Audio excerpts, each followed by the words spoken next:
নমস্কার বন্ধুরা, আমি সবরী ফুড ক্যানভাসে আপনাদের সবাইকে স্বাগত জানিয়ে শুরু করছি আমার আজকের ভিডিওটি। আজ আপনাদের সঙ্গে দারুণ সুস্বাদু এবং সম্পূর্ণ নিরামিষ সর্ষে ভেন্ডির রেসিপিটি শেয়ার করব, যা গরম ভাতের সঙ্গে খেতে অসাধারণ লাগে। তবে চলুন শুরু করা যাক। সর্ষে ভেন্ডি বানানোর জন্য আমি এখানে নিয়েছি 250 গ্রাম ঢেঁড়স বা ভেন্ডি।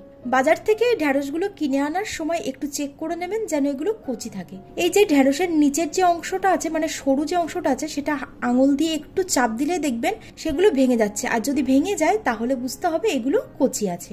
এবার এগুলোকে কেটে নিতে হবে। প্রথমে মুখের দিকটা একটু কেটে বাদ দিয়ে দেবো, আর নিচের যে সরু অংশটা আছে সেটাকেও কেটে বাদ দিয়ে দেবো। তারপর এক একটা ভেন্ডিকে অর্ধেক করে কেটে নিতে হবে। যদি ছোট সাইজের ভেন্ডি হয় তাহলে আস্ত রাখলেই হবে, মাঝারি হলে 2 টুকরো করে কেটে নিতে পারেন, আর যদি একটু বড় সাইজের হয় তাহলে 3 টুকরো করে নেবেন। সমস্ত ভেন্ডিগুলোকে আমি এইভাবে কেটে রেডি করে নিয়েছি। আর যেহেতু এগুলো আগে থেকে ধোয়া ছিল, সেজন্য কাটার পর আর কিন্তু ধোয়ার কোনো প্রয়োজন নেই।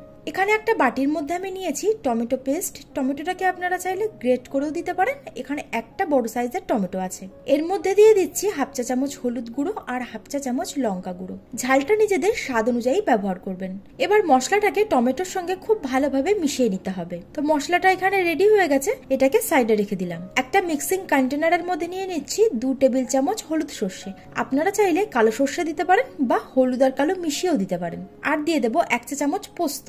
সঙ্গে দিচ্ছি 4টে কাঁচা লঙ্কা। ছোট সাইজের ছিল তাই আমি 4টে দিলাম। আর দিয়ে দিচ্ছি অল্প একটু লবণ। এবার জল দিয়ে এটাকে ভালোভাবে বেটে নিতে হবে, যাতে একটা মিহি পেস্ট তৈরি হয়ে যায়। আর এইভাবে যদি সর্ষেটাকে বাটা হয় তাহলে কিন্তু কোনোভাবেই তেতো হবে না। তো মশলাটা রেডি হয়ে গেছে, এটাকে আমি সাইডে রেখে দিচ্ছি। এবার একটা কড়া গরম করে দিয়ে দিচ্ছি 2 চামচ সর্ষের তেল।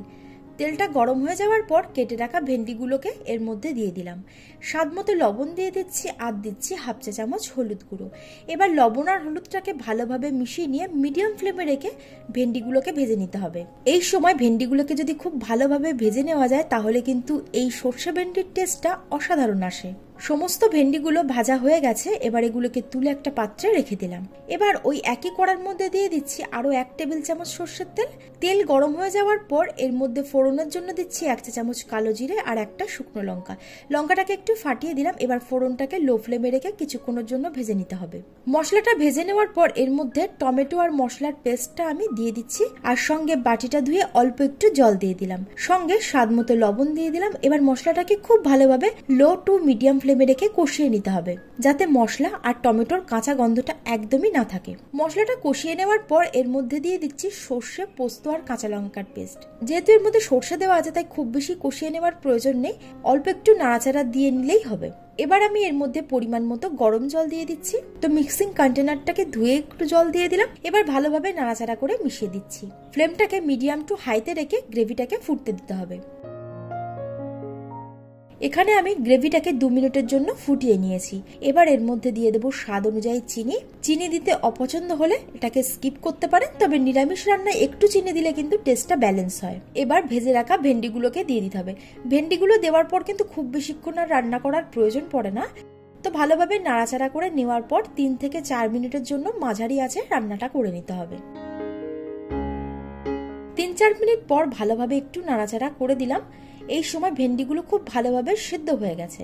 এবার আমি এর মধ্যে দিয়ে দেবো 1 টেবিল চামচ কাঁচা সর্ষের তেল, আর সঙ্গে দিয়ে দিচ্ছি 4টে চিড়ে রাখা কাঁচা লঙ্কা। ভালোভাবে একটু নাড়াচাড়া করে নেওয়ার পর 3 থেকে 4 মিনিটের জন্য লো ফ্লেমে রান্না করে নিতে হবে। 3-4 মিনিট রান্নাটা করে নিলেই কিন্তু আমাদের সর্ষে ভেন্ডি একদম রেডি। এবার ফ্লেমটাকে বন্ধ করে কিছুক্ষণের জন্য স্ট্যান্ডিং টাইমে রেখে দিতে হবে। যারা ঢেঁড়স বা ভেন্ডি খেতে একদমই পছন্দ করেন না তারা অন্তত একবার এইভাবে বানিয়ে দেখবেন, খেতে কিন্তু অসাধারণ লাগে। আজকের রেসিপিটি আপনাদের কেমন লাগলো অবশ্যই কমেন্টে জানাবেন। ভালো লাগলে লাইক আর শেয়ার করতে একদমই ভুলবেন না। আমার চ্যানেলের নতুন বন্ধু হলে চ্যানেলটা সাবস্ক্রাইব করে নেওয়ার অনুরোধ রইল। পাশে থাকা বেল আইকনটি অবশ্যই ক্লিক করে দেবেন, তাহলে আমি আমার চ্যানেলে নতুন কোনো ভিডিও আপলোড করলে তার নোটিফিকেশনটাও আপনাদের কাছে পৌঁছে যাবে। আজ তবে এই পর্যন্তই, আবার হাজির হয়ে যাব নতুন একটা ভিডিও নিয়ে। আপনারা ভালো থাকবেন, সুস্থ থাকবেন। ধন্যবাদ।